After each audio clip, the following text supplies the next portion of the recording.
नींद से जागने के बाद मैंने पाया कि मैं एक बहुत ही खूबसूरत और मैच्योर औरत की बाहों में लेटा हुआ था। अपने सामने इस ब्यूटी को देखकर मैं खुद को सलाइवा निगलने से रोक नहीं पाया। तभी वो भी नींद से जाग गई। मेरे गाल पे एक हल्का सा किस करने के बाद उसने मेरे सामने ही अपने कपड़े बदलने शुरू कर दिए। उसकी फ्लॉलेस और पिंक बैग देखकर मेरा चेहरा शर्म से लाल हो गया। मैंने तुरंत अपनी आंखें बंद की और तेजी से बाथरूम की तरफ भागा, जहां मैंने ठंडे पानी से अपना चेहरा धोया ताकि अपने अंदर की रेस्टलेस फीलिंग को शांत कर सकूं। ये सब 3 दिन पहले हुई उस बारिश की वजह से था। जब मेरा रीबर्थ हुआ तो मैंने खुद को एक होमलेस छोटे लड़के के रूप में पाया। लेकिन इसके साथ ही मुझे एक नेचुरल सक्यूबस चार्म स्किल भी मिली थी। जब भी मैं अपना चार्म स्किल यूज करता, लोग मेरे लिए एक इरेसिस्टिबल अट्रैक्शन फील करते। इसीलिए जब लिन यूएवा वहां से गुजर रही थी तो वो सीधा मेरे पास आई। मुझे बारिश में भीगा हुआ देखकर उसने झुककर प्यार से पूछा, इतनी तेज बारिश में तुम घर क्यों नहीं जा रहे हो? मेरा कोई घर नहीं है। इस अनजान दुनिया को देखते हुए मेरी आवाज में उदासी थी। क्या तुम घर से भाग कर आए हो? नहीं। मैंने अपना सिर झुका लिया, समझ नहीं आ रहा था कि क्या कहूँ। पर मैंने ध्यान नहीं दिया कि उस मेच्योर औरत की मुझे देखने वाली नजरें बदल चुकी थीं। छोटे भाई, तो क्या तुम मेरे साथ मेरे घर चलोगे? नहीं, मैं खुद रहने की जगह ढूंढ लूंगा। मेरे मना करने के बावजूद वो आगे बढ़ी और उसने मेरी कलाई पकड़ ली। हमारे साइज में फर्क होने के कारण मैं आगे की तरफ झुका और सीधा उसकी नर्म बाहों में जा गिरा। मेरे भीगे हुए कपड़े उसकी ड्रेस से पूरी तरह चिपक गए थे। पर उस औरत को इस बात से कोई प्रॉब्लम नहीं थी कि वो भी भीग रही है। उसने मुझे उठाया और सीधा अपनी कार की तरफ चल पड़ी। आखिर में कार एक लग्जरियस मैंशन के सामने रुकी। उसने मुझे पैसेंजर सीट से एक प्रिंसेस कैरी में उठाया और मेरे पास उसकी नर्म बाहों का एहसास लेने के अलावा कोई चॉइस नहीं थी। कैसा लगा? मेरा घर बड़ा है ना, तुम्हें यहाँ रहने में बिल्कुल प्रॉब्लम नहीं होगी। उस मैच्योर औरत ने बड़ा सा दरवाजा खोला और मुझे, जो अभी भी भीगा हुआ था, अंदर ले आई। सिस्टर लिन, क्या आप मुझे नीचे उतार सकते हैं? उसके हाथ और कसने लगे और उसकी पूरी बॉडी मेरे और करीब आने लगी। उस औरत की फेंट सेंट महसूस करते हुए मैंने जल्दी से अपनी बात सुधारी। सिस्टर लिन, गुड बॉय शाहू की ये हुई ना बात। मेरी बात सुनकर लिन योर के होठों पर एक मुस्कान आई और उसने मुझे थोड़ी हिचकिचाहट के साथ नीचे उतारा। कार में सफर के दौरान मैंने उसकी आइडेंटिटी के बारे में सोचा था। वो एक डिजाइन कंपनी की सीनियर एग्जीक्यूटिव थी। वो काम के सिलसिले में बाहर थी जब उसकी मुझसे अचानक मुलाकात हुई। उसके वर्ड्स में उसे मुझसे पहली नजर में अट्रैक्शन हो गया था।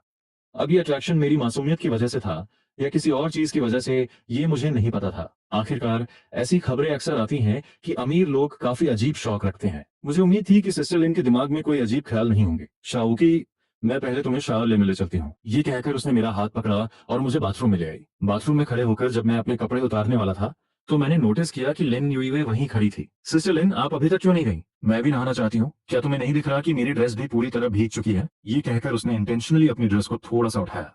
उसके ब्लैक लेस अंडरगारमेंट्स को देखकर मेरा चेहरा शर्म से लाल हो गया। सिस्टर लिन, मर्द और औरत अलग होते हैं, पर तुम इतनी क्यूट हो। मैं तुम्हारे साथ नहाना चाहती हूँ। उसके होंठ हिले और उसकी मैच्योर सेंट पूरे बाथरूम में फैल गई। हाँ हाँ हाँ, तुम सच में मजेदार हो। मैं तो बस मजाक कर रही थी। मेरे घर में किसी मर्द के कपड़े नहीं है, तो तुम्हें मेरे नाइट गाउन से ही काम चलाना पड़ेगा। उसने अपने होठों को कवर किया और लाइटली मुस्कुराकर बाथरूम से चली गई। उसके जाने के बाद मैंने जल्दी से नहाना शुरू किया। नहाने के बाद मैंने दरवाजा खोला और कपड़े अंदर ले आया। पिंक बेयर वाला नाइट गाउन पहनकर मुझे काफी अजीब लग रहा था, जिसे मैं शब्दों में बयान नहीं कर सकता। शाहूची, क्या तुम रेडी हो? तभी बाथरूम के बाहर से लिन यूए की आवाज आई। सिस्टर लिन, थोड़ी देर रुकिए, मैं अभी तक रेडी नहीं हूँ। मैंने जल्दी से जवाब दिया, पर तभी डोर हैंडल घूमा और लिन यूए की फिगर मेरे सामने आ गई। तुमने तो पहले ही पहन लिया है, झूठ बोलते हो। लिन यूए थोड़ी झूठी नाराजगी के साथ कहा। एक मैच्योर औरत का इस तरह से प्लेफुल होना किसी भी एडल्ट मर्द के लिए बहुत अट्रैक्टिव होता है, और मैं भी इससे बच नहीं सका। मैंने अपना सिर झुका लिया, उसकी आंखों में देखने की हिम्मत नहीं हुई। गिल्टी फील कर रहे हो तो क्या तुम सजा के लिए तैयार हो? सिस्टर लिन, मुझे माफ कर दीजिए। नॉटी बॉय, अपनी आंखें बंद करो। उसकी सांसों की गर्माहट मेरे कानों पर महसूस हो रही थी। इस टॉपिक को जल्दी खत्म करने के लिए मैंने अपनी आंखें बंद कर ली। सच में एक गुड बॉय। अगले ही सेकंड एक सॉफ्ट चू की आवाज आई। सिस्टर लिन, आप। मैं इतना हैरान था कि मेरे पास बोलने के लिए शब्द नहीं थे। हालांकि हम पहली बार मिले थे, पर हमारी इंटीमेसी कुछ ज्यादा ही जल्दी बढ़ रही थी। शाओची, मैं बहुत खुश हूँ। अब जल्दी से बाहर जाओ, मुझे नहाना है। मैं बहुत कुछ पूछना चाहता था। इतने बड़े मैंशन में क्या दूसरा बाथरूम नहीं था? उसकी हाई स्पिरिट्स देखकर मुझे लगा अगर मैंने कुछ पूछा तो शायद कुछ अजीब हो जाएगा। तो सिस्टर लिन, मैं अपने गंदे कपड़े बाहर ले जाता हूँ। नहीं, उन्हें यहीं रहने दो, मैं बाद में उन्हें धो दूंगी। लिन यूएवे ने पास रखी वॉशिंग मशीन की तरफ इशारा किया। अपना फैसला बदलने का कोई इरादा नहीं दिखाया। ठीक है। मैं बाथरूम से बाहर आया और लिविंग रूम के सोफा पर शांति से बैठ गया। तभी फ्रंट डोर अचानक खुला। एक स्कूल यूनिफॉर्म पहने लड़की अंदर आई। तुम कौन हो? तुम मेरे घर में क्या कर रहे हो? लड़की को फोन निकालकर पुलिस को कॉल करते देख मैं जोर से चिल्लाया, रुको रुको, मैं कोई चोर नहीं हूँ, मुझे लिन यूएस सड़क से लेकर आई है। अगर मैं पुलिस के पास गया तो मेरी इलीगल आइडेंटिटी सामने आ जाएगी। तुम मेरी मॉम को जानते हो? मैंने तेजी से हाँ में से हिलाया। ठीक है, तो मेरे साथ आओ। वो अपनी लंबी व्हाइट स्टॉकिंग लेग्स के साथ चलती हुई आई और मुझे सोफा पर ले आई। बताओ, तुम मेरी मॉम को कैसे जानते हो? मैंने चुपके से लड़की को ऑब्जर्व किया और अपनी स्किल यूज की। उसका टैग था काम, शार्प टंग्ड, पर क्यूट जानवरों के आगे बेबस। लड़की की नजरों के सामने मैंने उसे धीरे धीरे पूरी कहानी सुनाई। मेरी कहानी सुनने के बाद लिन योर ने थोड़ी सी फ्राउन की, मुझे डाउटफुल नजरों से देखती रही और कुछ नहीं बोली। अगर तुम्हें अभी भी यकीन नहीं है तो तुम अपनी मॉम के बाथरूम से आने का वेट कर सकते हो। जरूरत नहीं है, क्योंकि मेरी मॉम ने ऐसा किया है तो ठीक है। और मुझे ये बताओ, तुमने इस तरह के कपड़े क्यों पहने हुए हैं? शुरू में तो मुझे लगा तुम कोई अजीब इंसान हो जिसे क्रॉस ड्रेसिंग पसंद है। ओह माय गॉड, अब मुझे समझ आया कि उसके शार्प टन का क्या मतलब था। मेरे कपड़े बारिश में भीग गए थे तो सिस्टर लिन ने मुझे ये नाइट गाउन पहनने को दिया। दोबारा अपनी मॉम का नाम सुनकर लिन यूर अचानक मेरी तरफ झुकी। तुम क्या कर रही हो? लिन यूर ने मेरी घबराहट को कंप्लीटली इग्नोर किया। उसकी शार्प नाक मेरे आसपास सूंघने लगी। बिल्कुल ठीक। उसकी आंखों में एक चमक आई। उसे पहले से लग रहा था कि इस लड़के की सेंट उसे अट्रैक्ट कर रही थी। मुझे नहीं पता था कि उसके दिमाग में क्या चल रहा है उस वक्त। मैं बस पीछे हटना चाहता था। क्या ठीक है? पर इससे पहले कि मैं पीछे हट पाता, मेरा बैलेंस बिगड़ा और मैं सोफा पे गिर गया। अचानक एक जोड़ी कोमल हाथों ने मेरा सिर दोनों तरफ से पकड़ लिया। फिर लिन योर डायरेक्टली मेरे सीने पर बैठ गई। वो मुझे ऊपर से घूरते हुए देख रही थी। तुमने किसका नाइट गाउन पहना है? मुझे नहीं पता। क्या तुम गिल्टी फील कर रहे हो? नहीं, मैं गिल्टी फील नहीं कर रहा, बस थोड़ा ऑकवर्ड लग रहा है। ये छोटी सी कॉन्वर्सेशन मुझे एक सदी जैसी लंबी लगी। तो क्या तुम चाहते हो कि मैं तुम्हें छोड़ दूं? लिन यूर अभी भी मुझ पर दबाव डाल रही थी। हालांकि उसकी चेस्ट उसकी मॉम की कंपैरिजन में बिल्कुल फ्लैट थी। हाँ, मैं यही चाहता था कि लिन यूर जल्दी से मेरे ऊपर से हट जाए। तो मुझे सिस्टर कहो और मैं तुम्हें छोड़ दूंगी। ये थोड़ा अजीब होगा ना, मैं उसकी मॉम को सिस्टर कहता हूँ और अब उसे भी सिस्टर कहो। ये सब कितना मैसी है। जल्दी कहो, जल्दी। मेरे और मेरी मॉम के बीच रिलेशन हमारी अपनी बात है। लिनियर ने मुझे सोचने का कोई मौका नहीं दिया और डोमिनेंटली मेरे ऊपर बैठी रही। माँ और बेटी की पर्सनालिटी बिल्कुल एक जैसी थी। Sister Yur. जैसे ही मैंने ये कहा, लिन यूर के होठों पर एक मुस्कान आ गई। जब से वो अंदर आई थी मैंने उसे पहली बार मुस्कुराते हुए देखा था। तुम दोनों क्या कर रहे हो? लिन यूर बाथरूम से बाहर आई तो उसने देखा कि उसकी बेटी एक लड़के के साथ ऐसी अजीब पोजीशन में है। इससे उसके अंदर अचानक एक अनकंफर्टेबल सी फीलिंग आई। मॉम। लिन यूर ने ऊपर देखकर कैजुअली उन्हें ग्रीट किया और मेरे ऊपर दबाव बनाए रखी। लिन यूर के आने से भी वो नहीं रुकी। यूर, जल्दी से उठो, वोकी को ऑकवर्ड फील हो रहा होगा। मॉम, क्या आप चाहती हैं कि मैं वोकी को छोड़ दूं? इस तरह से तुम उसे डरा दोगी। माँ बेटी का आपस में बात करने का तरीका मुझे जो उनके नीचे दबा हुआ था बहुत अजीब लग रहा था। ठीक है। दूसरी तरफ टर्न करके लिन यूर की मुझे देखने वाली नजरें फिर से काम हो गई थी। यूर, तुम वोकी में इतनी इंटरेस्टेड क्यों हो?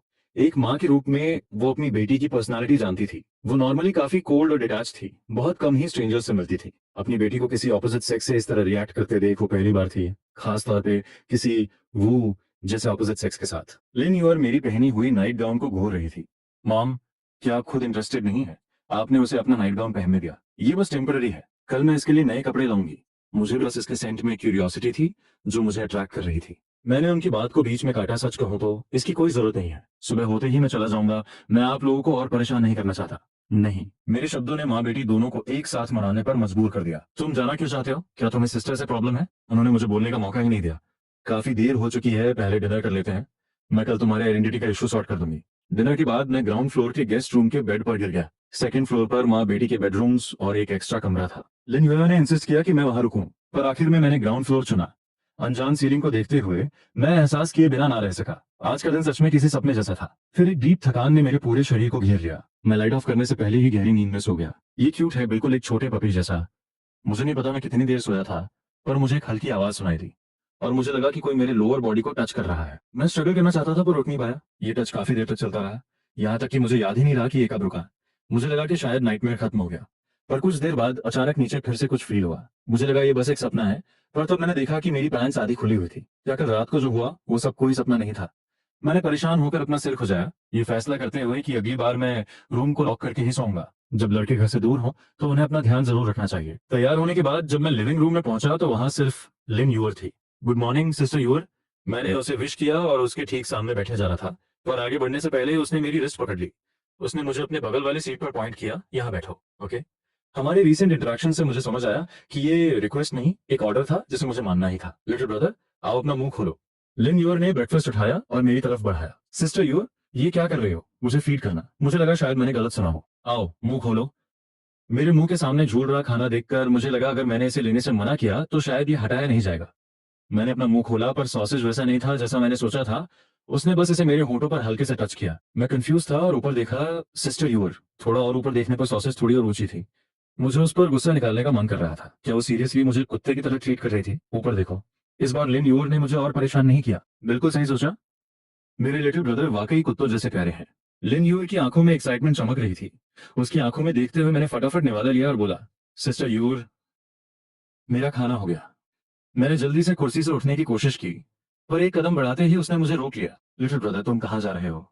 मैं अपने कमरे में वापस जाना चाहता हूँ। मुझे एहसास था कि अभी मैं उसके लिए बहुत अपीलिंग बन गया हूँ। ये ऐसे नहीं चल सकता था। ये कपड़े अपने कमरे में ले जाओ और इन्हें पहनो। लिन यूर ने मुझे एक तैयार सूट दिया। इन पहनने के बाद मेरे साथ निकलो। यांगचेन यूनिवर्सिटी में जाते हुए लिन यूर ने पैसेंजर सीट पर मुझसे बात की। लिटिल ब्रदर, जब तुम कार से उतरोगे तो मेरे साथ ही चलना।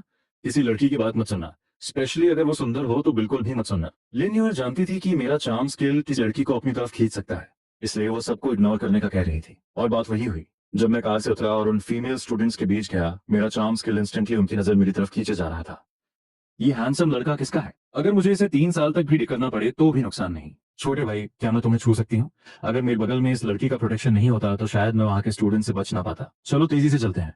लिन्योर ने मेरा हाथ मजबूती से पकड़ा और हम टीचिंग बिल्डिंग की तरफ बढ़ने लगे। लिन्योर के मुताबिक ये सफर उसकी एक फ्रेंड से मिलने के लिए था। स्टूडियो के अंदर जाते हुए मैंने लिन्योर के पीछे देखा और एक डबल पोनीटेल्स वाली सुंदर लड़की को कॉर्नर में बैठे हुए ड्राइंग करते पाया, लेकिन वो थोड़ी एब्सेंट माइंडेड लग रही थी। उसके चेहरे पर कोई इमोशन नहीं था और वो शांति से अपने ड्राइंग बोर्ड पर काम कर रही थी। आसपास की हरकतें उस पर बिल्कुल भी असर नहीं डाल रही थी। मैं लिन योर के साथ वहां गया। उसके ड्राइंग बोर्ड पर काम देखकर मैं खुद ही तारीफें करने लगा। जैकी, क्या तुमने ड्राइंग खत्म कर ली? योर ने पूछा। लड़की ने धीरे से टर्न किया और उसकी खूबसूरत चेहरे पर अभी भी कोई एक्सप्रेशन नहीं था और उसकी आवाज में भी कोई इमोशन नहीं था। अगर खत्म हो गया हो तो अपना सामान पैक करो और तैयार हो जाओ। लड़की ने अपना सिर थोड़ा सा टिल्ट किया और कंफ्यूजन में पूछा, हम कहाँ जा रहे हैं? हम तुम्हें कुछ रोजमर्रा की जरूरतें खरीदने ले जाएंगे। क्या हमने पहले डिसाइड नहीं किया था? ओह, मैं भूल गई। उन दोनों के बीच का कॉन्वर्सेशन थोड़ा अजीब था। मुझे ऐसा लगा कि वो लोग किसी दूसरे वेवलेंथ पर बात कर रही थी। तभी उस लड़की ने अचानक मुझे घूरना शुरू किया। लिन योर ने ये देखा और मेरे सामने थोड़ी शील्ड बनकर खड़ी हो गई ताकि लू जैकी की घूर अजीब ना लगे। उसने समझाते हुए कहा, ये मेरी दोस्त लू जैकी है। वो एक इंटरनेशनल स्टूडेंट है और इसे आम बातों की ज्यादा समझ नहीं है। इससे घबराना मत। मुझे क्यूरियोसिटी थी कि लू जियाकी के लेबल क्या थे, इसलिए मैंने अपनी स्किल ट्रिगर की। फ्यूलेस, dependent, loves cute animals. Clueless का लेबल देखकर मुझे समझ आया कि वो क्यों थोड़ी डिटैच लग रही थी। डिपेंडेंट लेबल का मतलब हो सकता था कि उसका नेचर थोड़ा डिमांडिंग था और इसे किसी केयर करने वाले की जरूरत थी। और आखिर में क्यूट एनिमल से प्यार वाली बात, ये मुझे कुछ अनईजी फील करा रही थी। इसके बारे में और सोचने से पहले लू जाकी अचानक बोल पड़ी, यूर, ये कौन है? इसका नाम वुकी है, मेरा छोटा भाई। मैं फॉरवर्ड स्टेप करके हुआ। क्योंकि तुम लिन योर की फ्रेंड हो, मैं तुम्हें सिस्टर कह सकता हूँ। हेलो सिस्टर जैकी। वुकी, मुझे तुम पसंद हो। मैं कंप्लीटली शॉक्ड रह गया। लिन यूर के एक्सप्रेशंस कॉम्प्लेक्स हो गए थे। एक उसकी फ्रेंड थी और दूसरी मैं। और यह पहली बार था जब लिन यूर ने लू जैकी को इतनी एक्टिव देखा था। जब वो दोनों शॉक में थी, लू जैकी वापस अपने ड्राइंग बोर्ड पर गई और तेजी से एक ह्यूमन फिगर स्केच किया। ये एक क्लियर लड़के का स्केच था जिसे एक लड़की ने बहुत कैजुअली पकड़ा था। मैं उसे ध्यान से देखता रहा और ड्राइंग में वो लड़का मेरी तरह था। पेन डाउन करने के बाद लू जैकी ने केयरफुली वो पेपर लिया और इसे मुझे ऑफर किया। ये उसकी ड्राइंग लेने के लिए मैं थोड़ा नर्वस था। लिन्योर अभी भी वहां खड़ी थी और मुझे समझ नहीं आया कि मुझे एक्सेप्ट करना चाहिए या नहीं। ये तो साफ तौर पे एक ट्रैप क्वेश्चन था। क्यों? तुमने इसे क्यों दिया? ये तुम्हारे लिए प्रेजेंट है। मांगा में हमेशा ऐसे ही दिखाते हैं। मांगा। उसने अचानक मेरी सोच की धज्जियां उड़ा दी। पहले गिफ्ट था और अब मांगा आ गया। मांगा में जो लड़का और लड़की पहली बार मिलते हैं वो अक्सर एक दूसरे को गिफ्ट्स देते हैं। लू जियाकी ने अपना सिर थोड़ा सा टेढ़ा कर सीरियसनेस से समझाया। इस पॉइंट पर लिन योर ने बीच में कहा, लिटिल ब्रदर, ज्यादा सोचो मत। ये बस मांगा मूवीज और शोज के इन्फ्लुएंस में है। इसकी आर्टिस्टिक टैलेंट लाजवाब है और ये एक मांगा आर्टिस्ट बनना चाहती है।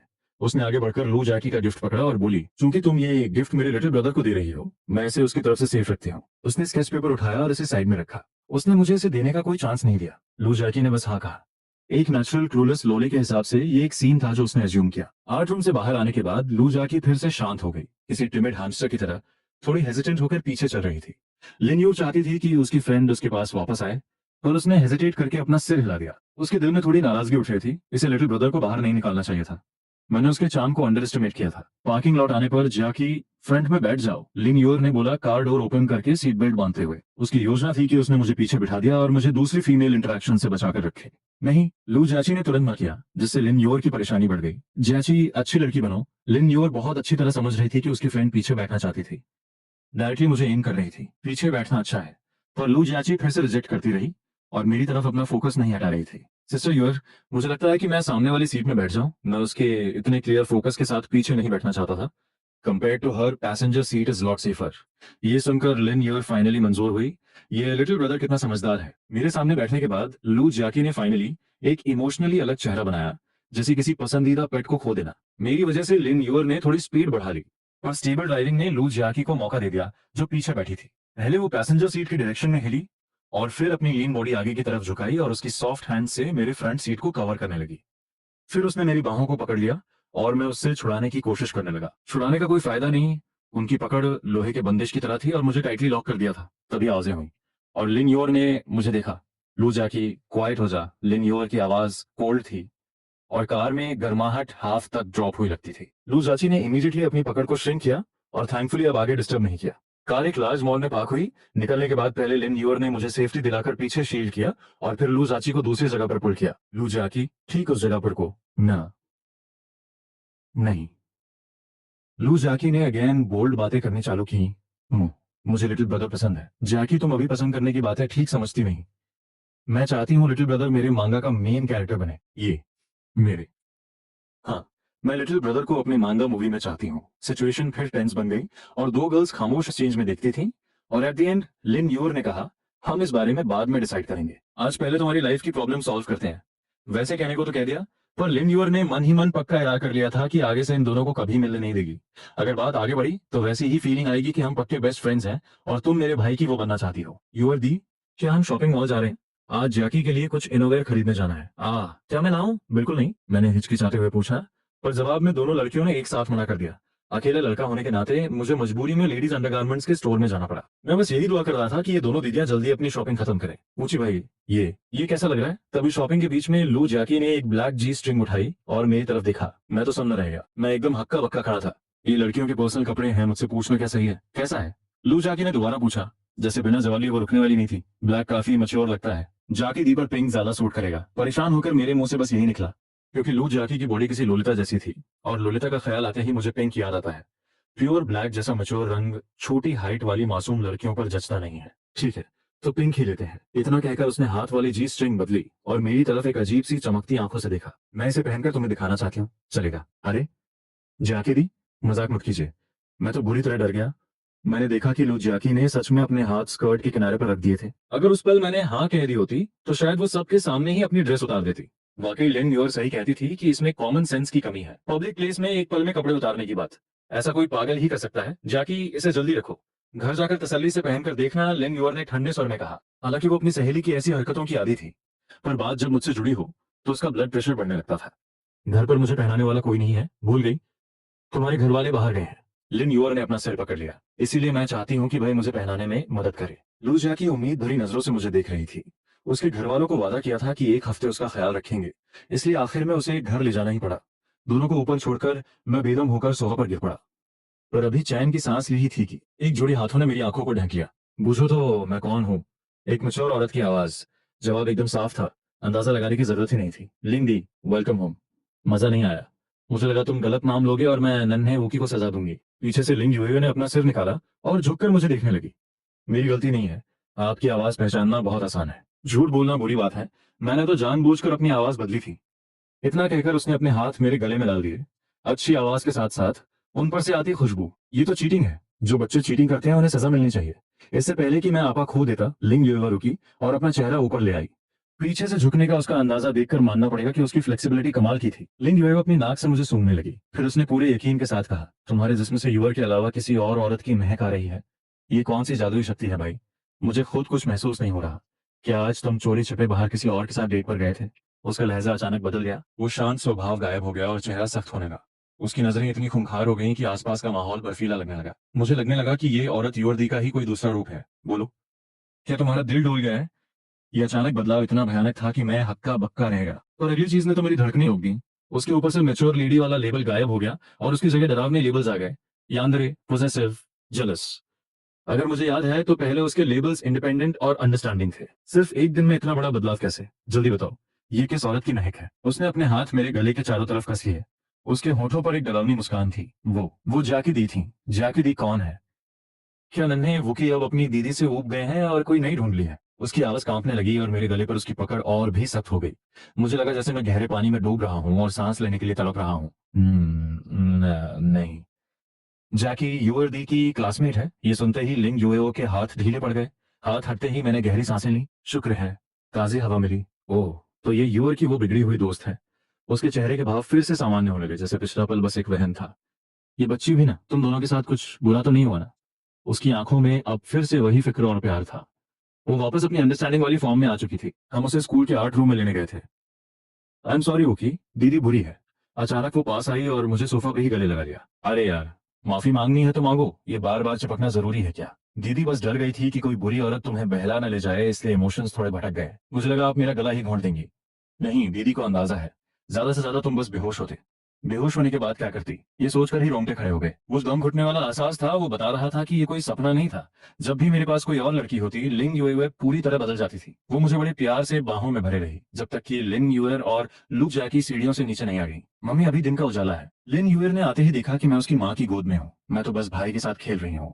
यूएर, तुम्हारा अंदाज थोड़ा गलत है। अपनी बेटी की टोका टाकी पर वो बस मुस्कुराई, पर मुझे छोड़ा नहीं। मम्मी, आप बहुत जिद्दी हैं। देखिए, भाई को चोट लग गई है। लिन यूर ने मेरे गले पर वो लाल निशान देख लिया था, जो अब थोड़े हल्के पड़ रहे थे। कोई बात नहीं यूर दी, लिंग दी बस मजाक कर रही थी। मैंने बात संभालने की कोशिश की, ताकि माँ बेटी में झगड़ा न हो जाए। मुझे भी भाई के साथ खेलना है। मासूम सी दिखने वाली लू जाकी मेरी तरफ बढ़ने लगी। भाई, हागी। उसने इस बात पर ध्यान ही नहीं दिया कि मैं पहले से लिंग यूयू की बाहों में हूं और सीधे चिपक गई। ये क्या तमाशा है? मैं उन दोनों के बीच किसी सैंडविच की तरह फंस गया था। तुम लू जाकी हो ना? अपनी चीज में किसी और का हिस्सा देखकर लिंग जुए को बिल्कुल अच्छा नहीं लगा। उसने अपने हाथ मेरी कमर के पीछे से ले जाकर लू जाकी के कंधे पकड़ लिए। मैं लू जाकी समझ नहीं पा रही थी कि ये बड़ी दीदी उसे क्यों पकड़ रही है, पर उसने मुझे छोड़ना नहीं चाहा। क्या जाकी जी मेरे वुकी को छोड़ सकती हैं? नहीं, मुझे भाई पसंद है। जैसे ही उसने ये कहा, लिंग जुएओ की पकड़ मेरे ऊपर और भी ज्यादा कसने लगी। उसके स्वभाव में वो बदलाव फिर से शुरू हो रहा था। रुको, इतनी टेंशन मत लो। मैंने तुरंत अपना दांव चला और लिंग दी को गुदगुदी करने लगा। वो की रुको। इस मौके का फायदा उठाकर मैं उन दोनों की पकड़ से आजाद हो गया। इस वक्त सिर्फ लिन यूअर के पास खड़ा होना ही सबसे सेफ था। लिन यूअर ने मुझे अपने पीछे छुपा लिया और उन दोनों की नजरों से दूर कर दिया। बदमाश मुझे गुदगुदी की। आजाद होने के बाद भी लिंग यूअर गुस्सा नहीं थी, बल्कि उसके गालों पर एक हल्की सी लाली छा गई थी। जब लगा कि दोनों शांत हो गए हैं, तब मैं यूअर दी के पीछे से निकला। मुझे आप सबके साथ रहना बुरा नहीं लगता, पर मुझे लगता है कि हमें कुछ रूल शर्तें तय कर लेने चाहिए। अगले ही पल मेरी आंख खुली और मैंने खुद को अपनी क्लासमेट की माँ की बाहों में पाया। उस मैच्योर लेडी की खूबसूरती देखकर मेरा गला सूखने लगा। तभी उसकी भी नींद खुली। मेरे गाल पर एक हल्का सा किस करने के बाद वो मेरे सामने ही अपने कपड़े बदलने लगी। उसकी दूध जैसी सफेद पीठ देखकर मेरा चेहरा लाल हो गया। मैंने अपनी आंखें बंद की और सीधे बाथरूम की तरफ भागा। ठंडे पानी से चेहरा धोया ताकि मन की हलचल शांत हो सके। थोड़ी देर बाद मैं सीढ़ियों पर खड़ा होकर उन तीनों लड़कियों को देख रहा था। मुझे आप सबके साथ रहना पसंद है, पर 3 शर्तें जरूरी हैं। कैसी शर्तें?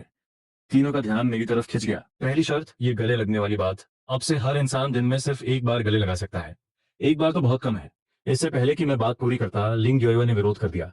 तो दीदी को दिन में कितनी बार चाहिए? मुझे सोचने दो। कम से कम 4, 5, 6, नहीं, कम से कम 8 बार। वो ऐसे मोल भाव कर रही थी जैसे बाजार में खड़ी हो। जैसा भाई ने कहा, दिन में एक ही बार ठीक है। ये लिन यूएर थी।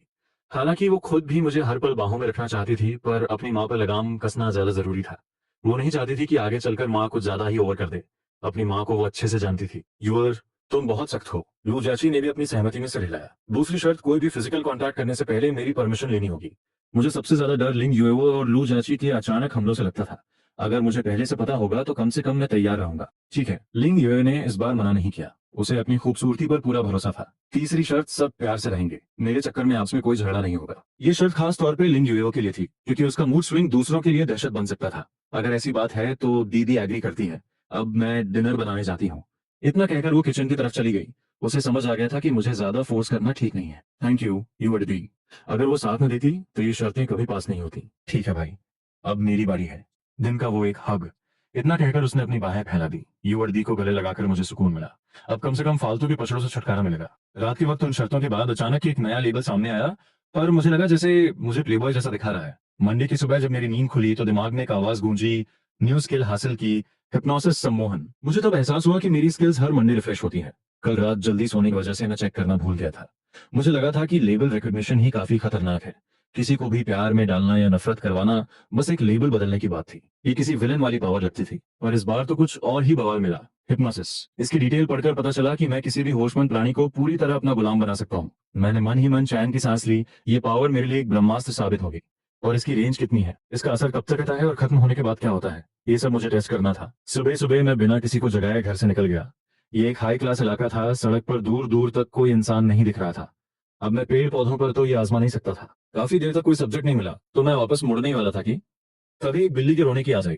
मैंने ऊपर देखा तो एक बड़ी सी पर्शियन कैट थी। वो मुझ पर गुर्रा रही थी।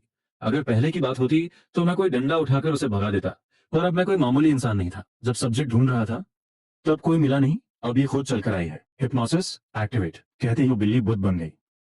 बैठ जाओ, मैंने हुक्म दिया। वो सच में बैठ गई, पर भागते भागते अचानक बैठने की वजह से उसे रगड़ लगी और वो म्यू म्यू करने लगी। इधर आओ, मैंने अगला ऑर्डर दिया। वो बिना किसी भावना के मेरी तरफ आई। हाथ मिलाओ।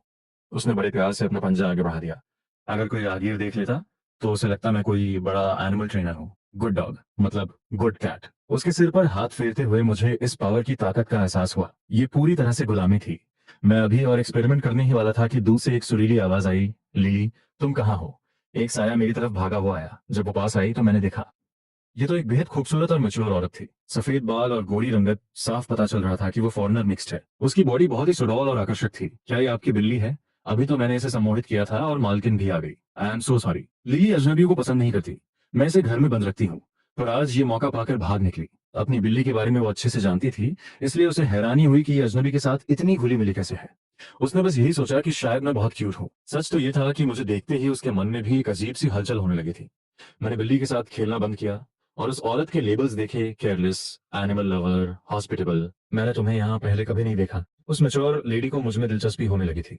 मैं थोड़े वक्त पहले ही आया हूँ। मैंने छोटा सा इंट्रो दिया ताकि वो मुझे कोई बदमाश न समझ ले। ओह, तो तुम लिन के घर पर रहते हो। मेरा नाम एलिजाबेथ मिलिया है, तुम मुझे बस मिलिया बुला सकते हो। वो मुस्कुराई। तुम उनके घर के बच्चे हो ना? यहाँ कब तक रुकोगे?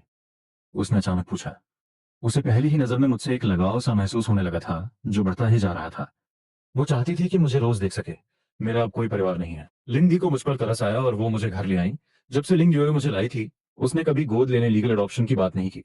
मैंने 2 बार पूछना चाहा, पर उसने बात टाल दी। ऐसा लगता था जैसे उसके दिमाग में कुछ और ही बड़े प्लान्स चल रहे हैं। ओह, आई एम सो सॉरी। मैंने तुम्हें दुखी कर दिया। ये सब मेरी गलती है। अजीब बात थी, पहली मुलाकात थी, पर मिलिया को ऐसा लग रहा था जैसे मेरा चेहरा उसके दिल पर छप गया हो।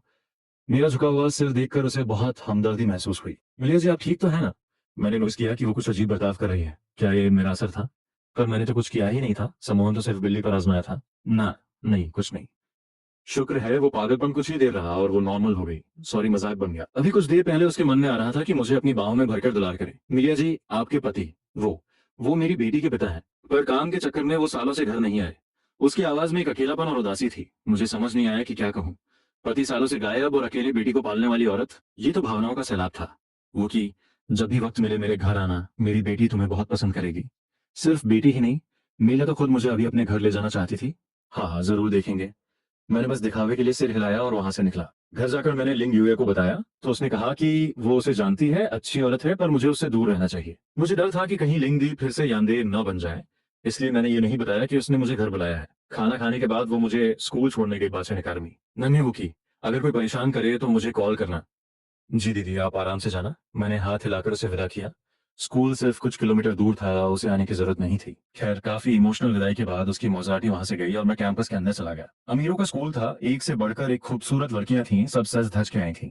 मेरे चार्म सक्यूबस वाले लेबल की वजह से लड़कियों की नजरें मुझ पर टिक गईं। शुक्र है मैं जल्दी से निकल गया, वरना भीड़ मुझे घेर लेती। Good morning teacher. उम्मीद है कि मैं उनसे दूर रहूं। मुझे डर था कि कहीं लिंग भी फिर से अंधेरे मोड में ना आ जाए, इसलिए मैंने उनके घर जाने वाले इनवाइट के बारे में कुछ नहीं बताया। खाना खाने के बाद लिंग यूए मुझे स्कूल छोड़ने आई, बच्चन अकादमी। नन्हे वो की, अगर कोई तुम्हें परेशान करे तो मुझे फौरन कॉल करना। जी लिंग दी, मैं समझ गया। आप आराम से गाड़ी चलाइएगा। मैंने हाथ हिलाकर उन्हें विदा किया।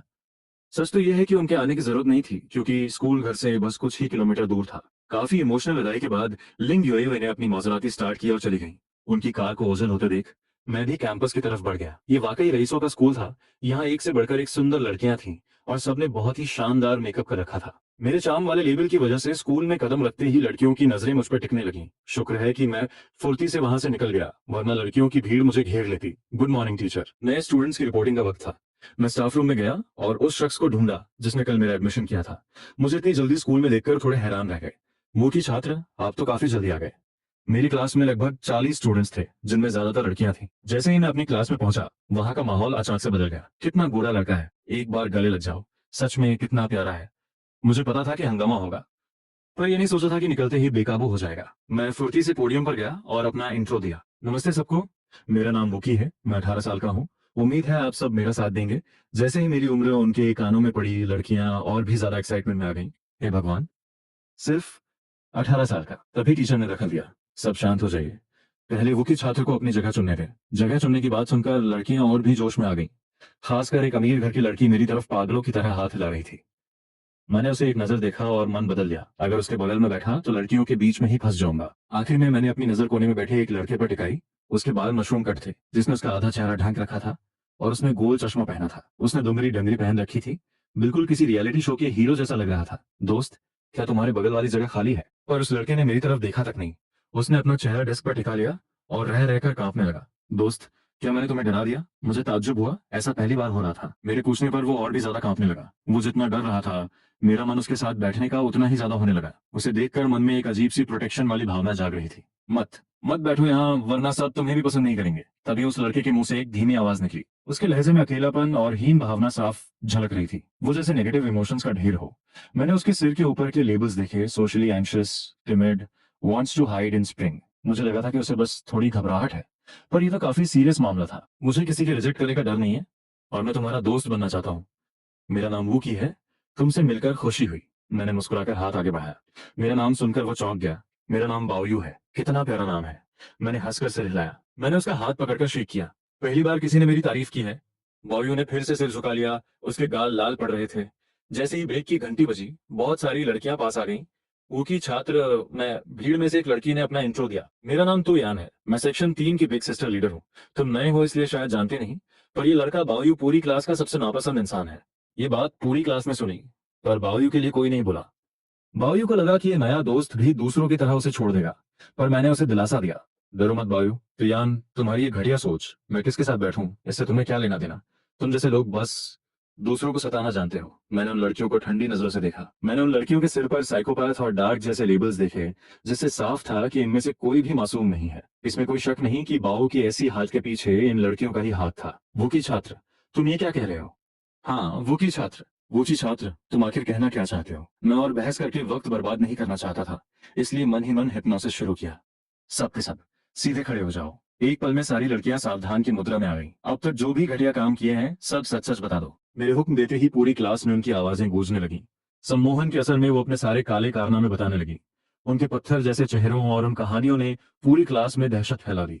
अब सीधे टीचर के पास जाओ और अपना जुर्म कबूल करो। मैं खुद हाथ गंदे नहीं करना चाहता था, वरना मुझमें और उनमें फर्क क्या रह जाता। क्लास के बाकी बच्चे ये सब देखकर सन्न थे।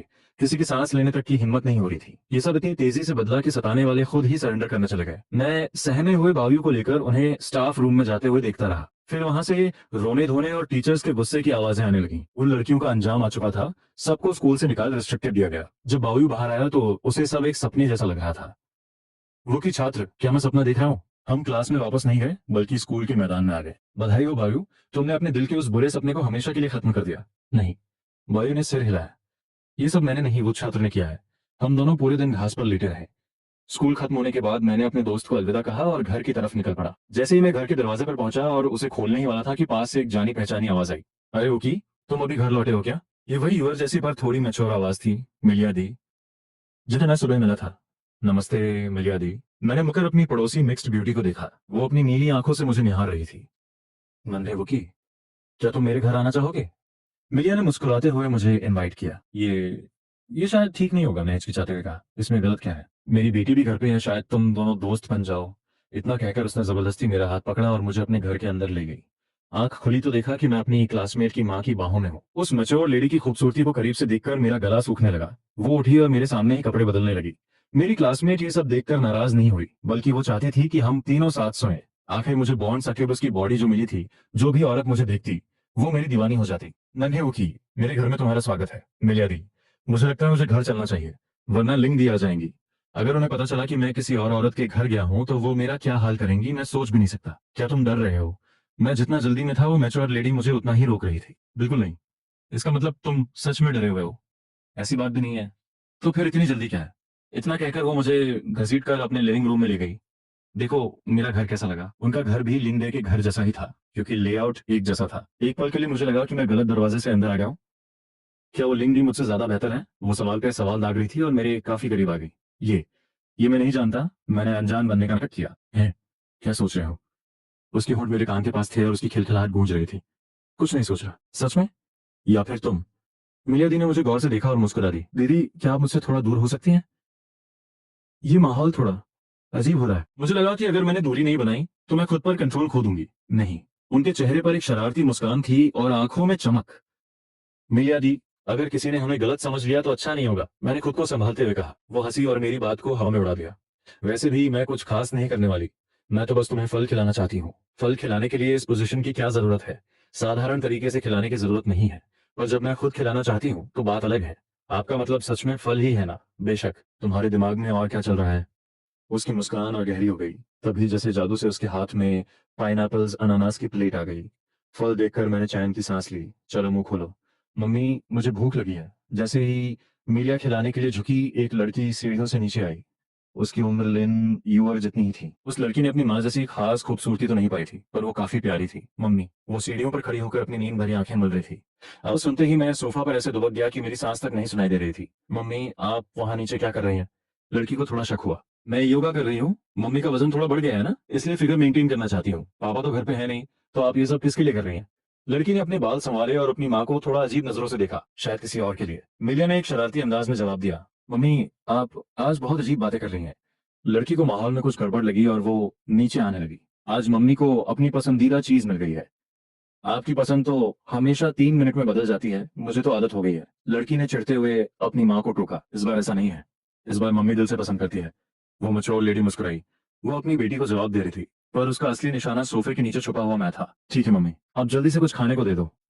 बात खत्म करके लड़की जिद करने लगी। फ्रिज में केक रखा है। मीठे का नाम सुनते ही उसकी आंखों में चमक आ गई और वो उछलती हुई फ्रिज की तरफ चली गई। नन्हे वो की, तुम्हें मेरी बेटी पसंद आई या मैं? इस मौत के कुएं जैसे सवाल पर मैंने बहुत चालाकी से जवाब दिया, आप दोनों की खूबसूरती का कोई मुकाबला नहीं है। बड़े शातिर हो। मिलियादी ने आंख मारी, पर उनके चेहरे पर कोई गुस्सा नहीं था। मैंने, भाई अभी तुम तैयार नहीं हो, क्या सजा के लिए तैयार हो? जैसे ही वो मेरे पास आने लगी, मैं उनकी पकड़ से आजाद होकर भागा। अगली बार मैं नहीं आऊंगा। घर पहुंचकर भी मेरा दिल तेजी से धड़क रहा था। मिलियादी की हिम्मत तो देखो, अपनी बेटी के सामने ऐसी हरकत। और कमाल की बात यह है कि वो लड़की मेरे स्कूल में पढ़ती है। एक ही स्कूल में होने के नाते अगर हम मिले तो मैं उसे कैसे फेस करूंगा? भाई इतनी देर क्यों हो गई? तभी पीछे से लेनियर की आवाज आई। वो कुछ काम था, तुम्हारे कपड़ों से खुशबू आ रही है, लगता है स्कूल में कोई नई दोस्त बनी है। लेनियर ने मुझे सूंघा और उसकी भौहें तन गई। लड़कियों का ये टैलेंट कितना डरावना है भाई। महक से ही पहचान लेती है कि किसी और औरत के पास थे। हाँ, एक क्लासमेट थी, मैंने झूठ बोलकर बात टाल दी। लेन यूएर को लगा कि वो महक किसी हमउम्र लड़की की है। अच्छा, मेरा भाई वाकई बहुत दयालु है। जब मैंने उसे बावली वाली कहानी सुनाई तो वो काफी इमोशनल हो गई। उसे बावली की हालत पर तरस आया और उसने मुझे और भी कसकर गले लगा लिया। वो लोग कितने जालिम हैं, काश बायु को तुम पहले मिल जाते। उसने अपना चेहरा मेरे गाल से टिका लिया। हालांकि लिन यूए का प्यार काफी संभाला हुआ था, उसमें वो पागलपन नहीं था। जब हम अलग हुए तो मुझे उस छोटी लोलिता का ख्याल आया। जाकी दी कहाँ है? जाकी ने खुद को कमरे में बंद कर रखा है, शायद अपनी नई पेंटिंग के बारे में सोच रही है। मैंने राहत की सांस ली। शुक्र है उस छोटी आफत से पीछा छूटा। तुम बैठो, मैं खाना लगाती हूँ। ठीक है योड़ दी। जैसे ही वो किचन में गई, लू जाकी दबे पांव सीढ़ियों से नीचे आई। जाकी दी, आप यहाँ। आते ही उसने मेरा हाथ पकड़ लिया। मेरी पेंटिंग में कुछ गड़बड़ हो गई है, उसने इतनी धीमी आवाज में कहा कि सिर्फ मुझे सुनाई दे। उसका लेन यूअर से छुपकर यह करना साफ इशारा था कि दाल में कुछ काला है। क्या गड़बड़ है? यहाँ नहीं, तुम मेरे साथ ऊपर चलो। इतना कहते ही वो मुझे खींचकर अपने कमरे में ले गई। पहली बार मैं किसी लड़की के कमरे में था। कमरा काफी बड़ा था और बालकनी के पास उसका पेंटिंग बोर्ड रखा था। दी, क्या दिक्कत है? मुझे तो पेंटिंग की समझ नहीं है, ड्राइंग की बात नहीं है। मेरा पेट अजीब लग रहा है, भारी भारी सा। शायद आपने कुछ ज्यादा खा लिया होगा, मैंने मजाक में कहा।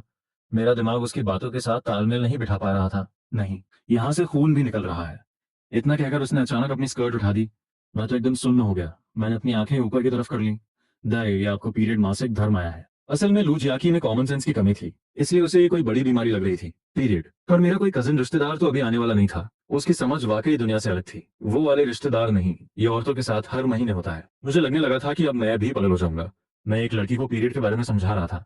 लू जियाकी ने बस खाली नजरों से सिर हिलाया। यूएर ने कहा था ये पैड इस्तेमाल करना है। हाँ ये ठीक है, पर आपको यूएर दी के पास जाना चाहिए। मैं ये सब नहीं कर सकता। क्यों? यूएर के पास क्यों जाऊं? तुम बाकियों जैसे नहीं हो, या फिर तुम मुझे पसंद नहीं करते। मैं लाचार होकर खड़ा था।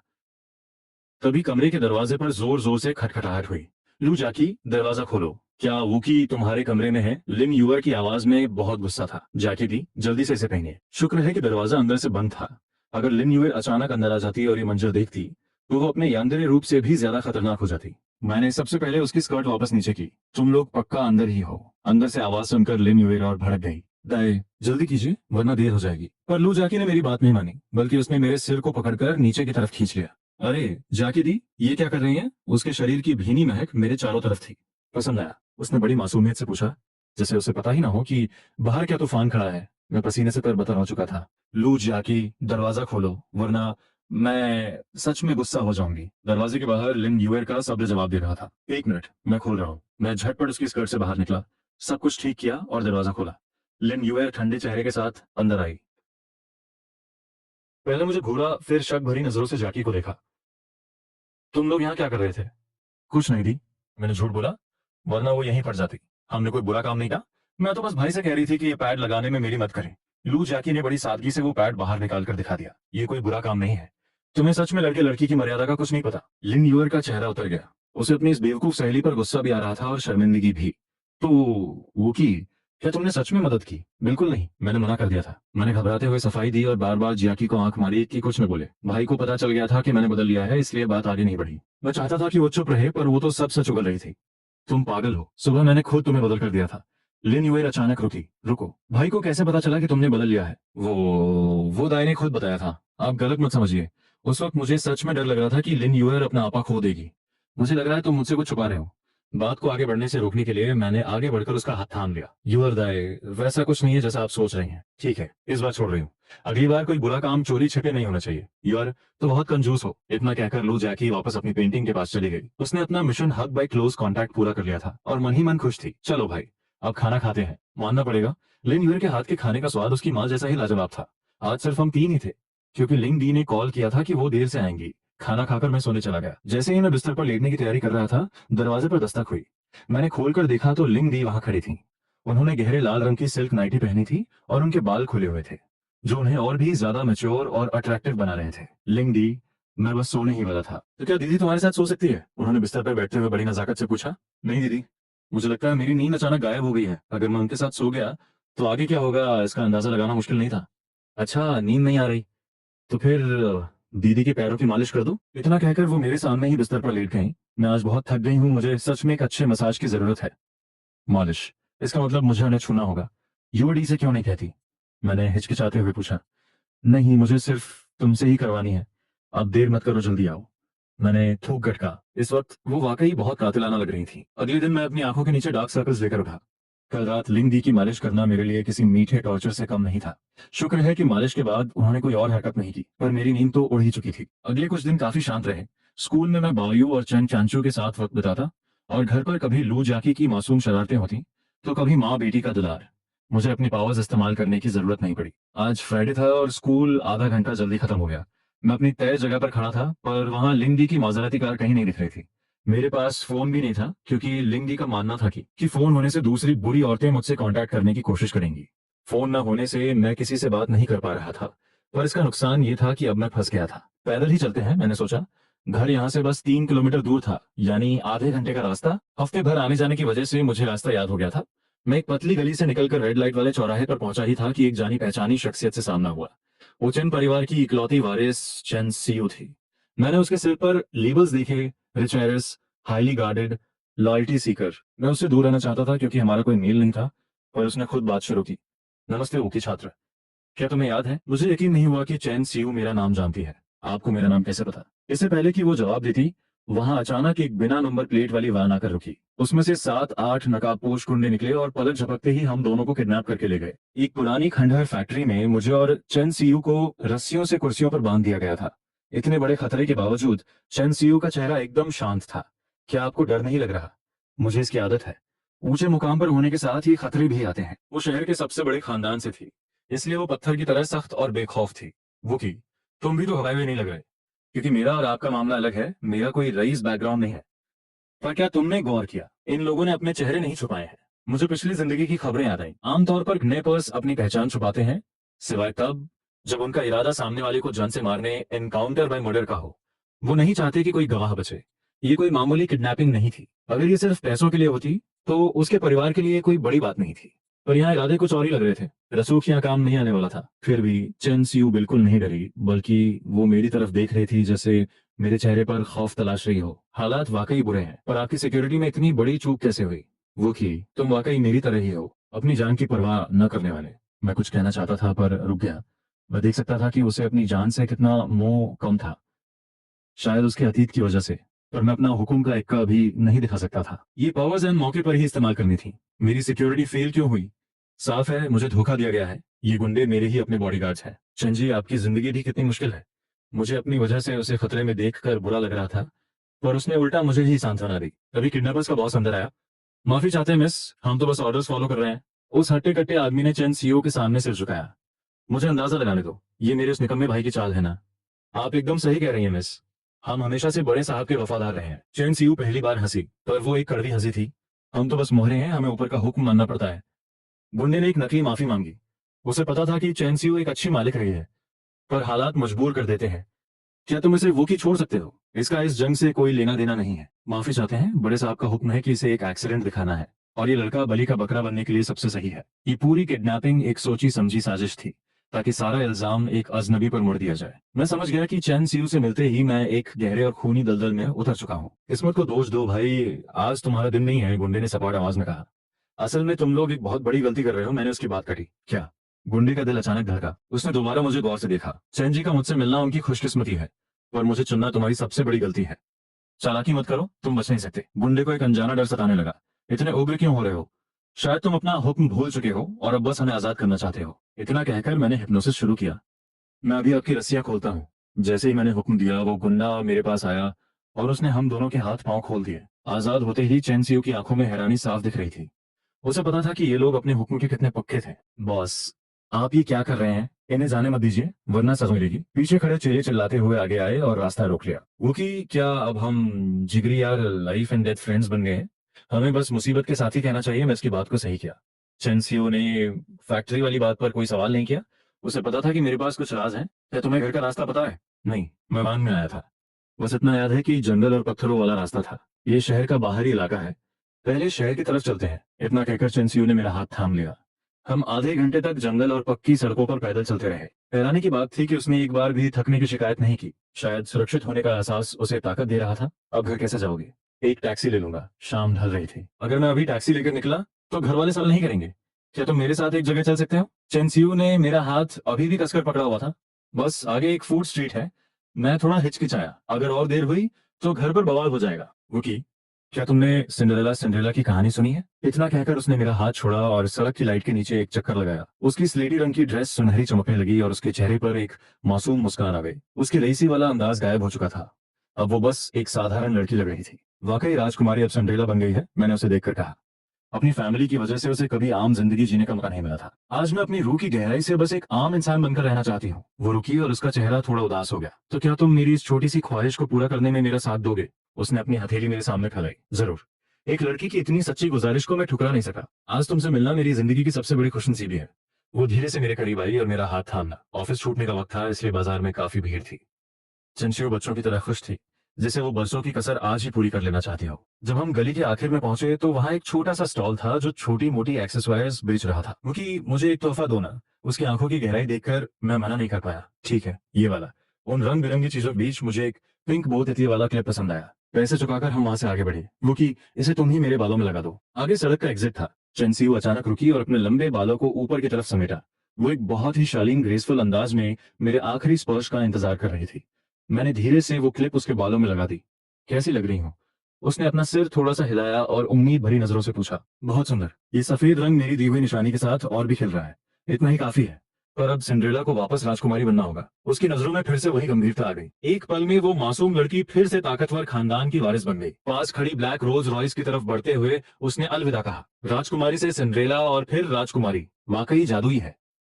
मैंने अपना सिर हिलाया और मुस्कुराया। अरे नहीं, लिंग भी घर पर इंतजार कर रही होंगी। चेहरे पर उनकी याद आते ही मैं घबरा गया और एक टैक्सी बुलाकर घर की तरफ भागा। शुक्र है कि अंधेरा होने से पहले पहुंच गया। उम्मीद है कि वो लोग गुस्सा नहीं होंगे। मैंने मन ही मन दुआ मांगी और घर के अंदर कदम रखा। पूरा हॉल रोशन था। सोफा पर तीनों लिंगदी, युवर्दी और जैकी एक साथ बैठी थी। वो आई। सबसे पहले लिंगदी ने टोका। उनका चेहरा जो हमेशा मुस्कुराता था, अब बर्फ की तरह ठंडा था। लिंगदी इस वक्त किसी आइसबर्ग जैसी लग रही थी।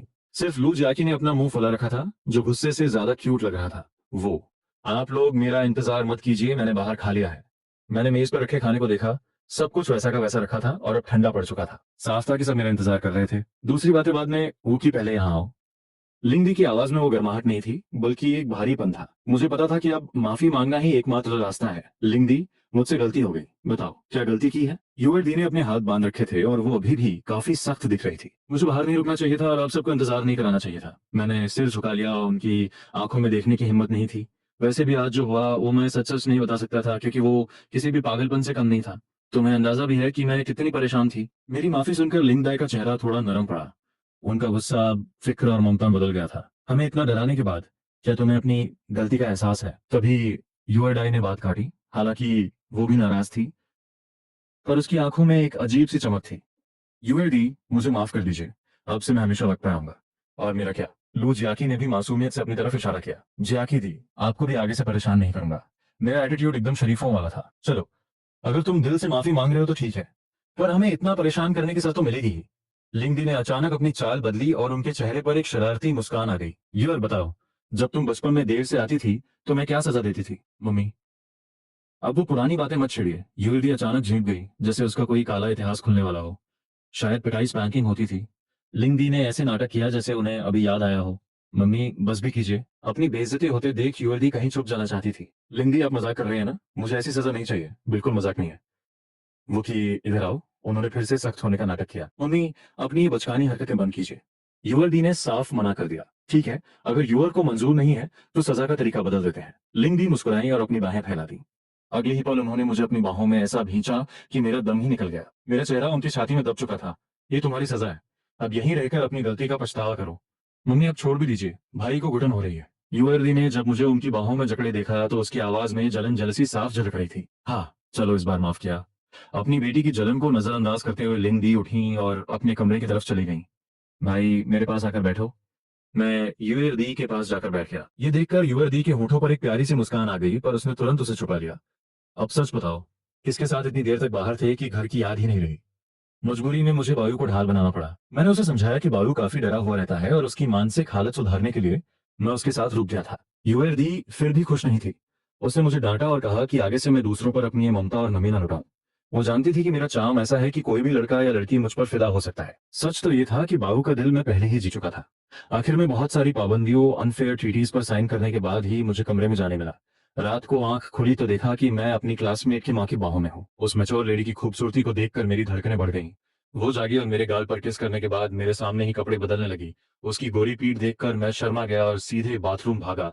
ठंडे पानी से चेहरा धोकर खुद को संभाला। मंडे की सुबह जब मेरी पावर्स रिफ्रेश हुई तो मैं हैरान रह गया। हिप्नोसिस का कुछ हिस्सा अभी भी मेरे पास था और नई पावर मिली, टाइम कंट्रोल, समय पर नियंत्रण। क्या ये वाकई कोई शरीफ सिस्टम है? लेबल बदलना प्लस सम्मोहन प्लस टाइम स्टॉप, ये तो किसी एडल्ट मांगा के हीरो जैसी पावर्स है। अगर अगले हफ्ते एक्सरे विजन मिल गया तो लिस्ट पूरी हो जाएगी। Time stop. जैसे ही मेरे मुंह से ये शब्द निकले, मुझे महसूस हुआ कि पूरी दुनिया एक जगह थम गई है। खिड़की के बाहर चिड़िया हवा में ही थम गई थी। चारों तरफ सन्नाटे के सिवा कुछ नहीं था। बस मुझे अपने दिल की तेज धड़कनें सुनाई दे रही थी। क्यों ना दूसरी मंजिल पर चलकर देखूं। वैसे तो मैं कभी ऊपर जाने की हिम्मत नहीं करता, क्योंकि वहां किसी भी औरत से टकराने का मतलब है कि बिना कुछ कीमत चुकाए आजाद होना नामुमकिन है। सबसे पहले जियाकी दी के कमरे में चलते हैं। दरवाजा खोलते ही देखा कि वो अपने बड़े से बिस्तर पर बेपरवाह सो रही थी। कंबल फर्श पर गिरा हुआ था। मैं पास गया, पहले उसके कपड़े ठीक किए ताकि उसका पेट ढक जाए, फिर कंबल उठा दिया। जाने से पहले मैंने अपनी उंगलियों से उसके गुलाबी गालों को हल्के से दबाया। वाकई उसे कोई होश नहीं था। इसके बाद मैं लिन यूअर के कमरे में गया। वो शायद अपने धुले हुए बाल संवारने वाली थी। उसके काले बालों की नोक से पानी की बूंदें टपकने ही वाली थीं, और टाइम स्टॉप की वजह से वो हवा में ही मोती की तरह लटकी हुई थी। मैं उसके पास गया। मैंने मेज से ड्रायर उठाया और मुस्कुराते हुए उसके बालों को सुखाने लगा। पता नहीं युवर्दी अपने लंबे बालों का ख्याल कैसे रखती है। ये कितने रेशमी और मुलायम थे। मैं पहली बार किसी लड़की के बाल संवार रहा था, इसलिए मेरे हाथ बहुत संभल कर चल रहे थे। कुछ मिनटों बाद जब उसके बाल एकदम चमकने लगे, तब मैं दबे पांव कमरे से बाहर निकल आया। अभी पावर खत्म नहीं हुई थी, तो सोचा लिंगडे के कमरे का भी चक्कर लगा लूं। पर जैसे ही दरवाजा खोला, मैंने तुरंत बंद कर दिया। बुरी बात, बुरी बात। मैंने मन ही मन खुद को टोका और तेज से नीचे की तरफ भागा। शुक्र है टाइम स्टॉप था, वरना अगर लिंगदाई को पता चलता कि मैंने क्या देख लिया है तो वो मुझे कमरे से बाहर आने का मौका ही नहीं देती। अपने कमरे में आकर मैंने हिसाब लगाया कि यह पावर 10 मिनट तक रहती है। उन थमे हुए पलों को याद करके मुझे हंसी आ गई।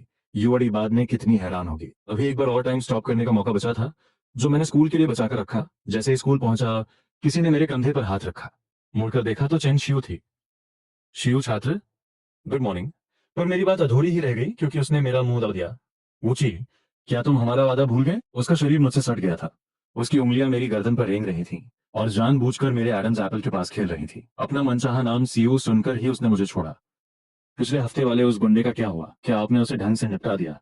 मैंने पिछली किडनैपिंग के बारे में पूछा। ऐसी छोटी चीजों के लिए तुम्हें परेशान होने की जरूरत नहीं है, उसने बड़ी बेबाकी से जवाब दिया। फिर मेरे कान के पास फुसफुसाते हुए बोली, अब अगर तुम चाहो भी तो उसे ढूंढ नहीं पाओगे। ये सुनकर मेरे शरीर में एक सिहरन दौड़ गई। मेरे बगल में खड़ी ये खूबसूरत हसीना मेरी सोच से कहीं ज्यादा खतरनाक थी। अरे एसयू, तुम फिर से गले क्यों लग रही हो? जैसे ही वो सीरियस माहौल खत्म हुआ, उसने मेरा हाथ फिर से थाम लिया। दोस्तों के बीच इतनी नजदीकी तो नॉर्मल है ना? मैं कहना तो चाहता था कि बिल्कुल नॉर्मल नहीं है। इस तरह हाथ पकड़ना सिर्फ कपल्स के बीच होता है।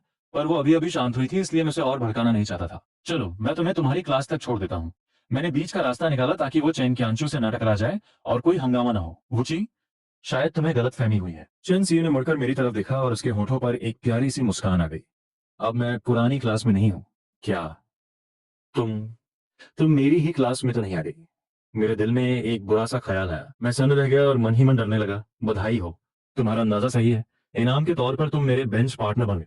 जब हम दोनों एक साथ क्लास के दरवाजे पे पहुंचे तो पूरी क्लास में सन्नाटा छा गया।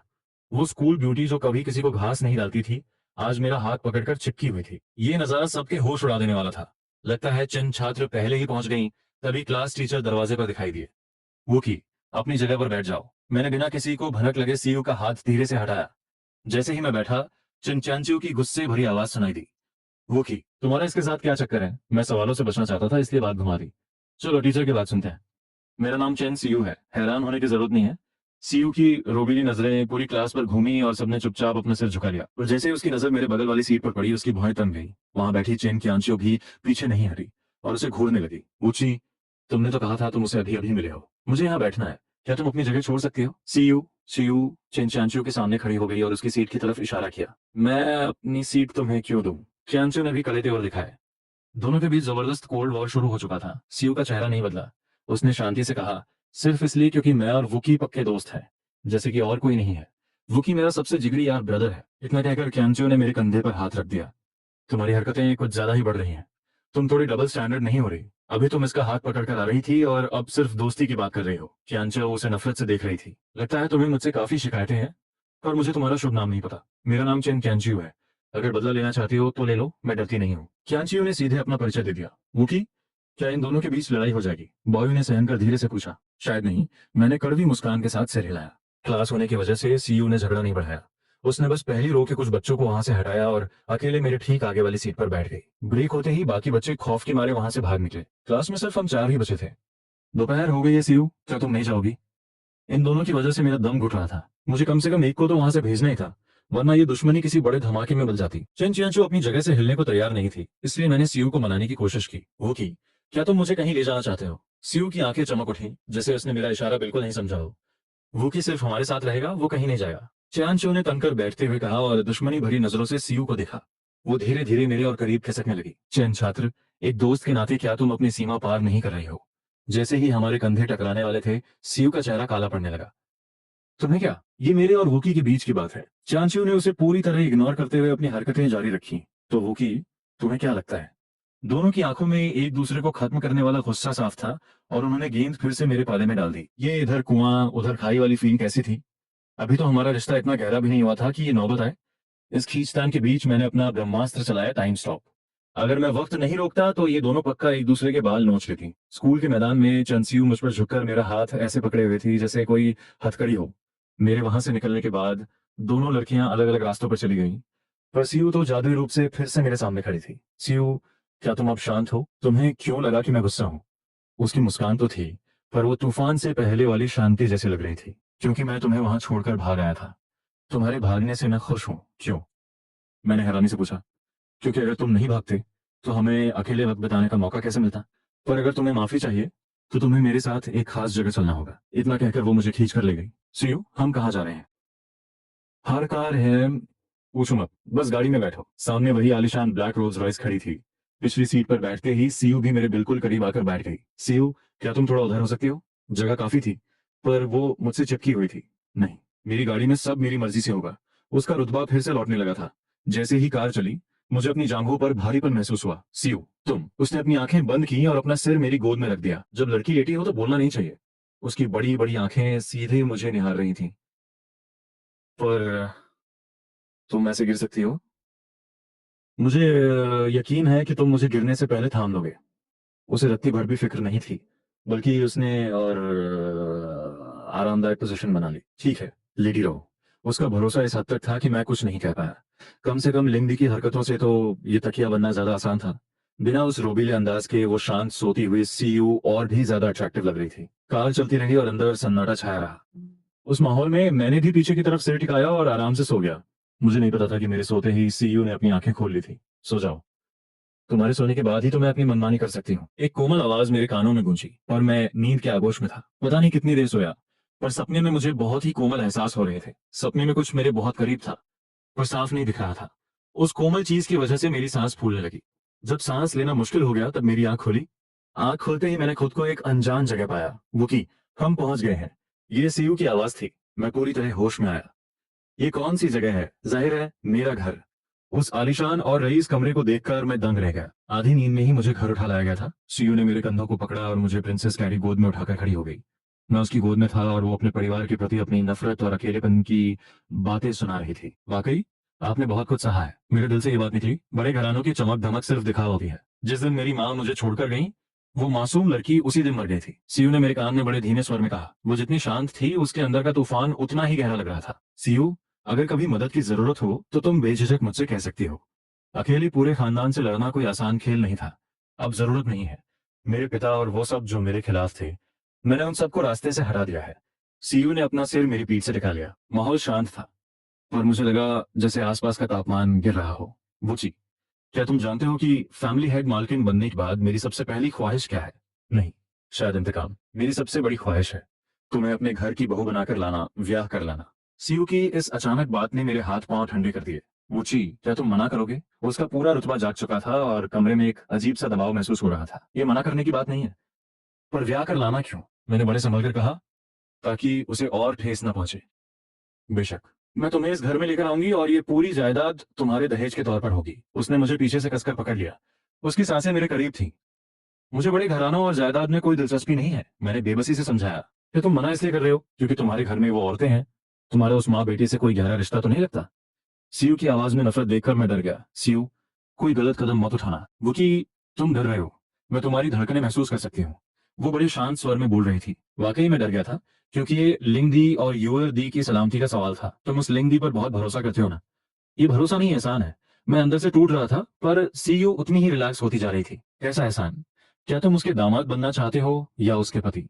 वो मेरे परिवार जैसी हैं, मैं ऐसा कभी सोच भी नहीं सकता। अब पूरी कमान सीयू के हाथ में थी और मैं बस सफाई दे रहा था। मैं तुम पे यकीन करती हूँ, पर उनके इरादे तुम्हारे लिए नेक नहीं है। सीयू के हाथ मेरी गर्दन के चारों तरफ रेंगने लगे। अगर उन्हें कुछ भी हुआ तो मैं तुम्हें कभी माफ नहीं करूंगा। इस बार मेरा लहजा बहुत सख्त था।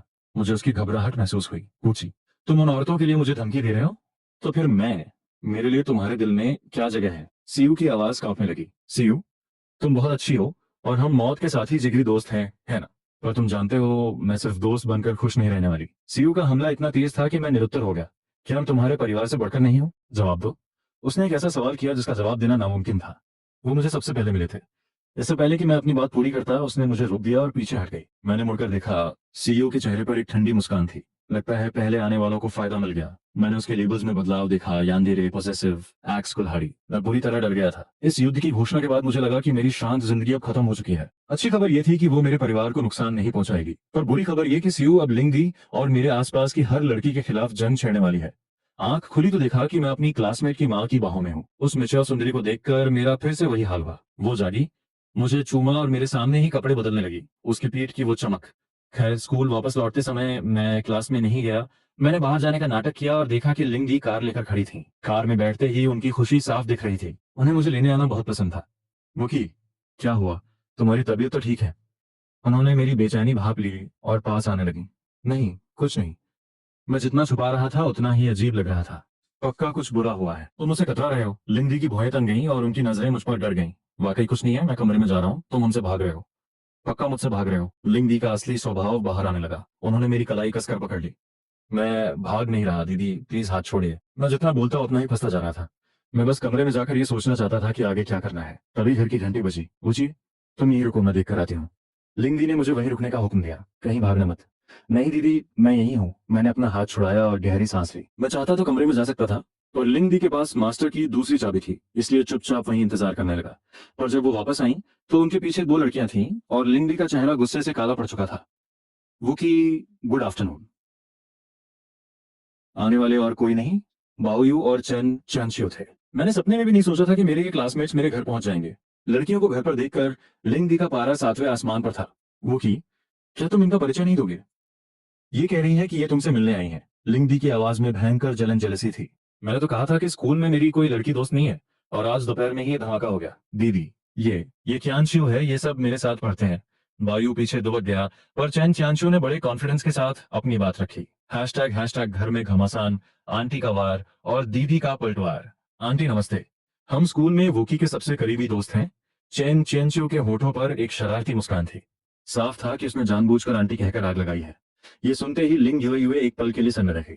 बेटा, मैं भी काफी यंग हूँ, क्या तुम्हें अपना संबोधन कॉलिंग बदलना नहीं चाहिए? लिंग युए का चेहरा गुस्से से तमतमाने लगा। चिन चेंचू समझ गई कि उसने सही नस पर हाथ रखा है, इसलिए उसने अपनी मासूमियत ओढ़ ली। आप वूकी की बड़ी बुजुर्ग हैं, तो क्या हमें आपको आंटी नहीं कहना चाहिए? पर चेन क्यांचू रुकी नहीं, वो और भी आत्मविश्वास से बोली, वूकी भी तो मुझे दीदी कहता है, क्या आपने सुना नहीं? लिंग युए के सिर पर यंदरे और एंग्री लेबल्स चमकने लगे। मैंने तुरंत दखल दिया, लिंग दी मेरे घर की मालकिन है, आप इन्हें दीदी कहिए। लिंग युए ने अपनी मुट्ठियां कसी, पर खुद को शांत रखा। लिंगदी, आप ठीक तो है ना? मैं फौरन उनके पास गया और उनका हाथ थाम लिया। दीदी ठीक है, पर तुम्हारी क्लासमेट का पता नहीं। लिंग युए वो ऊपर से शांत थी, पर ये तूफान से पहले की खामोशी थी। लिंगदी, गुस्सा मत कीजिए, ये स्कूल की एक साधारण दोस्त है। मैंने पहले उन्हें मनाया और फिर उन दोनों बाओयू और क्यांचू को आंखें दिखाई।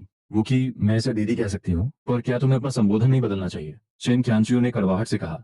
वो अब आंटी वाले शब्द पर नहीं उलझ रही थी, पर वो चाहती थी कि मैं उसे भी खास इज्जत दूं। मुझे भी तो सुनाओ, तुम इन्हें प्यार से क्या कहकर बुलाते हो? लिंग युए का ध्यान भी अब इसी बात पर टिक गया। तो मुझे इसे क्यों लगा? दीदी को और कुछ डर लगेगा? कुछ नहीं। और मुझे किसी ने अपने हाथ से खींची हुई है। ने अपनी सुनी मजाक कर रही है। लिंग दी का सुंदर है कि शायद लिंग युए का बात तुरंत सुधर गया। दीदी जरा कुछ नहीं, अभी भी जारी था। आप बस मैं अपने स्कूल के दिनों में सबसे पॉपुलर दोनों नहीं, क्यों मुझे वो निरंतर को कोई रास्ता देखना है। इस बात पर अगला मानी मनानी हरकत लिंग युए की खूबसूरती और कद का जाकर अंदाजा लगाया। तो सिर्फ नजरें गड़ाए रही जवानी में दीदी की कोई तारीफ न कर जाए। चंद जवानी को भी स्कूल वाले चैन से वाला ख्याल आया। उस लड़के बाबू से दूर रहना और पालन में तुम्हारे लिए सिर्फ दोस्ती नहीं है। दो शेरों की लड़ाई में हमेशा तीसरा फायदा उठाता है। वो तो लड़का तेजा बहुत सीधा है, वो तमाशा देखेगी। गलत समझ रहे हैं। एन मौके पर मुझे पूरी बहस में चुपचाप पीछे खड़ा था। उसने तो कुछ किया भी नहीं। ऊकी, तुम्हें अपनी चाम का अंदाजा नहीं है। आजकल के लड़के भी खतरे से खाली नहीं है। लिंग युए की आंखें चमक रही थीं। वो जानती थी कि बाओयू जैसा शर्मीला लड़का जो बिना कुछ कहे बस साथ खड़ा रहता है, वो चेन क्यांचू से कहीं ज्यादा खतरनाक साइलेंट प्लेयर साबित हो सकता है। लिंगदी, आप भी ना। इससे पहले कि मैं कुछ कहता बाहर फिर घंटी बजी। मुझे लगा शायद क्यांचियो वापस आ गई, वो नहीं है। लिंग दी ने खिड़की से बाहर झांका और उन्हें सुनहरे बाल दिखे। फिर कौन हो सकता है? मैंने बेबसी से सोचा, क्यांचियो और सीयू के अलावा और कौन बचा था? घबराओ मत, ये जानी पहचानी लग रही है, मेरी जान में जान आई। देखा तो पड़ोसी नीलिया की बेटी लीना खड़ी थी। बची। मुझे देखते ही उसने हाथ हिलाया। लीना, तुम यहाँ कैसे? फालतू बातें मत करो और दरवाजा खोलो। बाहर खड़ी मैं बेवकूफ लग रही हूँ। लीना का वही सुंदर अंदाज, मदद माननी है, पर तेवर कम नहीं करने। मेरे घर में और लोग भी हैं। मैंने उसे इशारा किया कि संभल कर रहे। वो फौरन समझ गई। आंटी नमस्ते, मैं ऊकी की क्लासमेट हूँ, बस मिलने आई थी। चिनचेंचे के मुकाबले लीना काफी तमीज से पेश आई। आंटी किसे कह रही हो? दीदी बुलाओ। लीना की पलकें झपकी, उसे लिंग दी में अपनी माँ की छवि नजर आई। नमस्ते दीदी। उसने बिना बहस किए हार मान ली और घर के अंदर घुस गई। मैंने तुम्हें कहीं देखा है? लिंग दी का शक अभी खत्म नहीं हुआ था। दीदी, मैं पड़ोस में ही रहती हूँ। ओह, तो तुम उस मिलिया की बेटी हो। लिंग दी को याद आ गया। लीना, तुम अचानक यहाँ कैसे? दोस्त से मिलने आई हूँ कि तुम खुश तो नहीं लग रहे। इतना कहकर वो मेरे और करीब खिसक आई। तुम तो बस साधारण क्लासमेट हो ना, तो इतना चिपक क्यों रही हो? लिंग ने उसे टोक दिया। तुम बैठो, मैं फल लेकर आती हूँ। जाते जाते उन्होंने मुझे वार्निंग दी, दूरी बनाए रखना वो की, वरना मुझे कुछ और हथियार लेकर बाहर आना पड़ेगा। मैं पसीने पसीने हो गया। जी दीदी, समझ गया। वो की, तुम तो डरपोक निकले।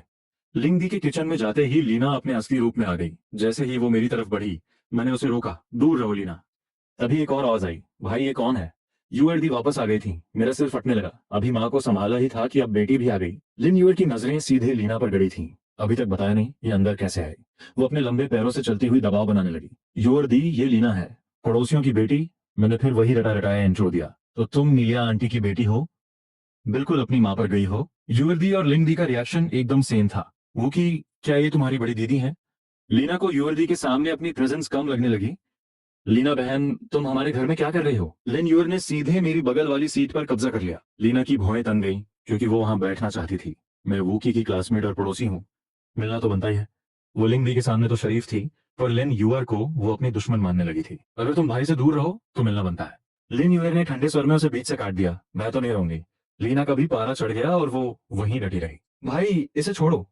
इतना कहकर लिन यूर ने लीना के सामने ही मेरा हाथ कसकर पकड़ लिया। लीना का दिल जलने लगा। ये बाहरी औरत इतनी आसानी से इसे कैसे छू सकती है?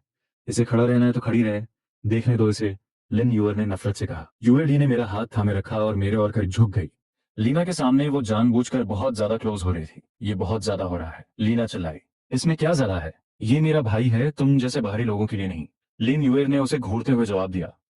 तुम दोनों भाई बहन हो, सच में तुम्हें शर्म नहीं आती? शर्म कैसी, ये सिर्फ कहने का रिश्ता है। अगर हम अभी शादी भी कर लें तो कोई कानून या समाज हमें नहीं रोक सकता। यूएडी ने सीधे शादी का कार्ड खेल दिया। तुम बेशर्म औरत।